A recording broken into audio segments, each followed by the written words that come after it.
Okay, so good evening, everyone. Good evening, Pak Tatang and class. I know it's already 8:30, but please bear with us with group F in this presentation.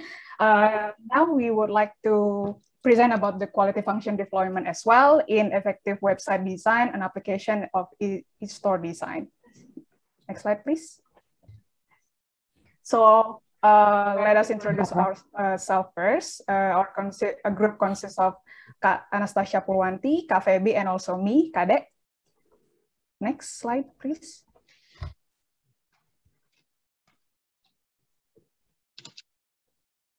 Okay, so this paper basically is discussed about one of the most important issues in marketing, which is how to interpret the customer expectation through the implementations of quality function deployment and house quality.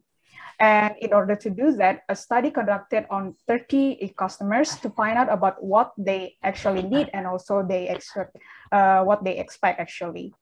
Next slide, please. Well, back to the next, previous slide, Kak. Okay, thank you. Well, the background of behind of this whole discussion is basically the world we live in now. You can see the picture, right? This is the everyday or every week of us while doing our grocery shopping or shopping activities. Back then, traditional shopping might be the king, where traditional shopping, we have to visit the actual store in order to perform the shopping activities. But now the consumer behavior shifts to the digital and electronic sources. The wide proliferation of internet and also the advancement of modern technology has empowered the traditional shopping itself to become an online shopping. Next slide, please. So this online shopping phenomenon is not only happens in one or two countries, but it becomes in global phenomenon. Back then, even in 2002, everyone, the internet sales in United States already increased to 76 billion USD, and it is equals to 48% more than the previous year. And it is expected to grow up to 269 billion in USD in 2005. Meanwhile, far away in Turkey, the internet users in 2005 consists of 13.93% of the population. And also, research found that 5.6% of the internet users is benefited from purchasing or ordering goods of the service in internet. Next slide, please. Slow. Every business owner should be able to make their condition and to make a competitive advantage and establishing their presence in online market in order to attract the customer attention as well, because now the customer is attracted to the online shopping, and they also need to design the concept of the e-store itself, because the nature of e-store is far away different from the traditional store. It doesn't have any self-clerk service, cash-out cashiers, and even the customer cannot touch the products and services in the online store. That is why how this e-store can make a seamless customer shopping experience. Of course, this research will use quality function deployment to be applied in e-store design to develop a different e-store design that can be able to meet the customer needs and also the customer expectation. Next slide, please. Okay, the next slide will be continued by Kak Feby.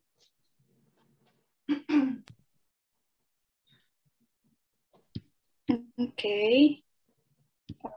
Thank you, Kadek. I'm going to explain about a brief history of quality function deployment. QFD was developed by Shigeru Mitsuno and Yuji Akao in 1960 and started from 1966. QFD was used internationally by many industries. Mitsubishi Kobe Shipyard was one of the first companies who applied QFD in 1972. As the time goes by, in 1983, QFD started applied in USA industries. As explained by Cohen, QFD was used in order to prioritize customer needs and wants, translate needs and wants of customer into action and design.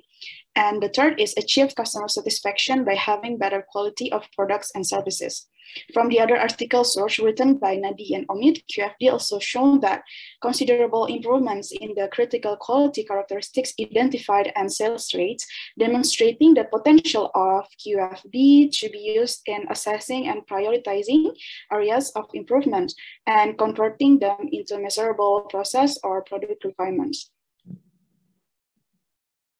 So in order to understand better about QFD, here are some main definition of it. The first is to understand what customer requirements, what they want and what they need. Know the quality system of thinking plus psychology and knowledge. And the third is the maximizing positive quality that adds value for the company, comprehensive quality in order to get customer satisfaction. And the last is to apply the best strategy in order to stay ahead of the game.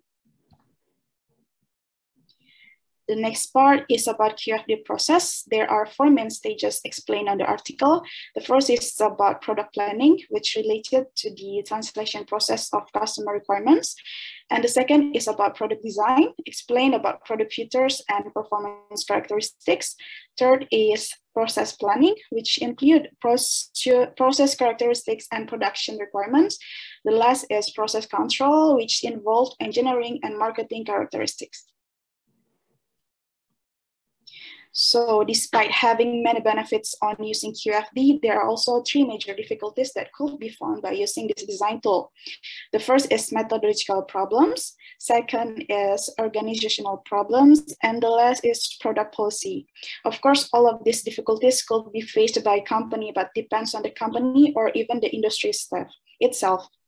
So in addition, QFD cannot provide results by itself. It must be developed to reflect the company's culture and management vision. So as mentioned on the article, the majority of QFD application end up with the completion of HOQ or House of Quality. We retrieved a figure of HOQ from the article. The completion of HOQ is important in order to determining customer requirements or what's. So here is about the QFD in software development and design. So quality function deployment in in-store and software development. QFD requires customer wants to be prioritized, manipulated, and this process should be translated through web design. In general, we could say that the web design as intermediary between customer wants and transaction process. Also, customer requirements obtained from the company's information should be translated into in-store design characteristics.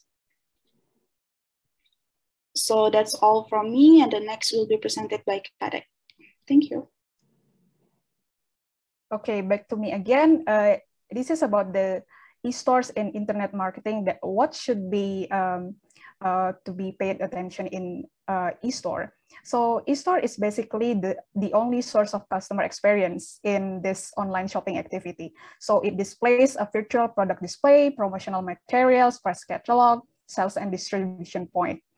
And also, in order to make the seamless customer experience, the website should be highly interactive e-stores, building the right company to customers interface that communicate, interacts, and also transact with the customers. So the benefit of the e-stores, according to the study, is for the e-store is more efficient in terms of times and resources, right? We don't have to place a human or for a sales clerk and etc. And for e-consumers, they could easily have more options for comparing one e-store to another. That's all from me. And the next slide will be continued by Katasha. Okay, thank you very much, Kadek and Feby, for starting the presentation. So I would like to continue about the real application of QFD and it's for the website or e-store design itself. Okay, so first of all, the authors have clearly conducted the preliminary study first, and the main objective is actually for determining the new e-store design requirements by actually applying the combination between the 3 methodologies. The first one is the QFD, and then the HOQ or the House of Quality, and also the AHP or the Analytic Hierarchy Process methodology. And what kind of profiles do they actually speak to? There were 30 participants who were involved in the study, and the background is actually quite not really varies, but there are several types of categories in terms of the profile. It consists of the students, academicians, and also the e-shoppers.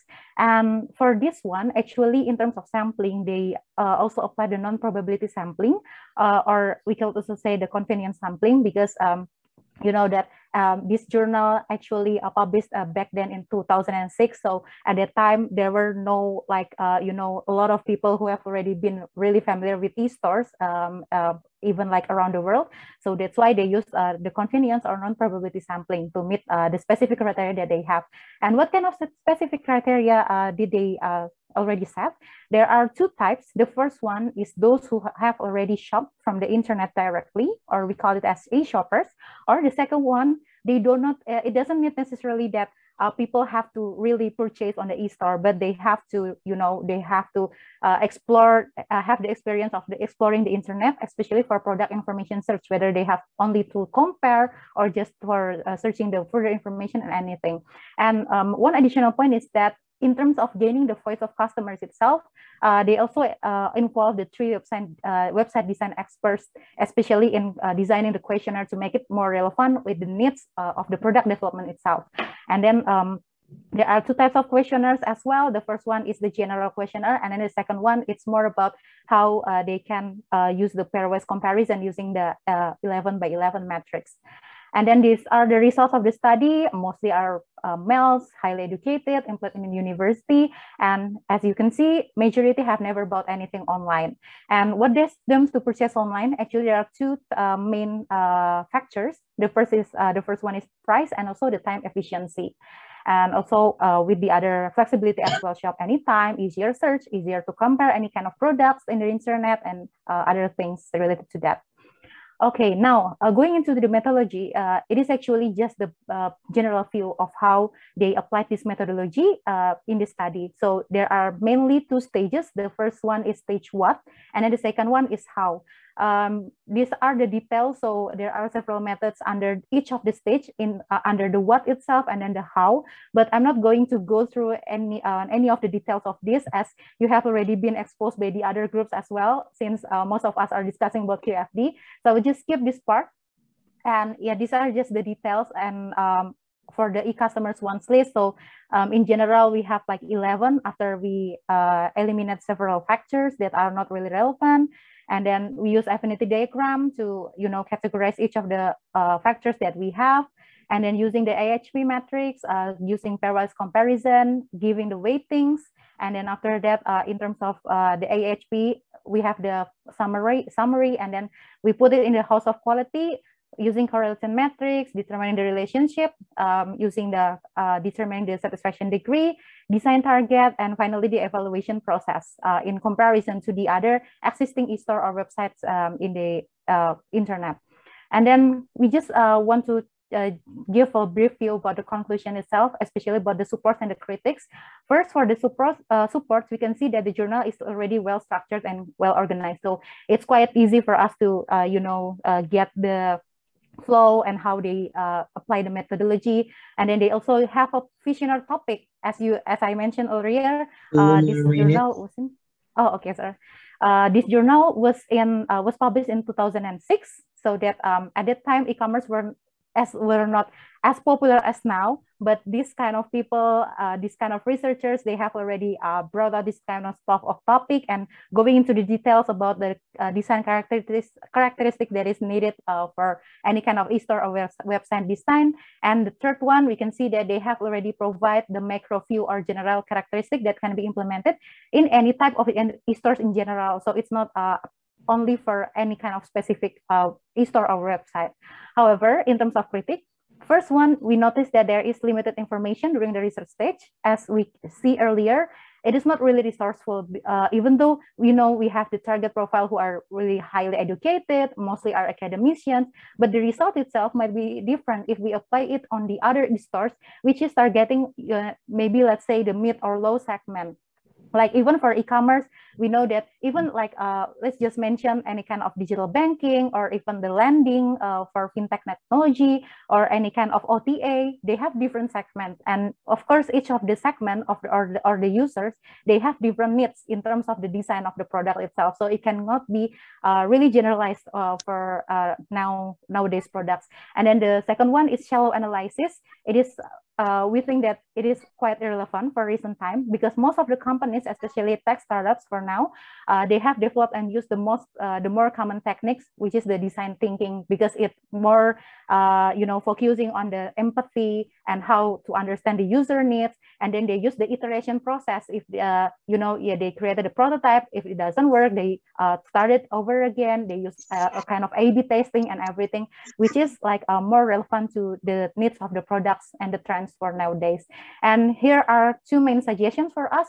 The first one. Time is up. Okay, Thank sir. you. Okay, thank you, sir, and everyone.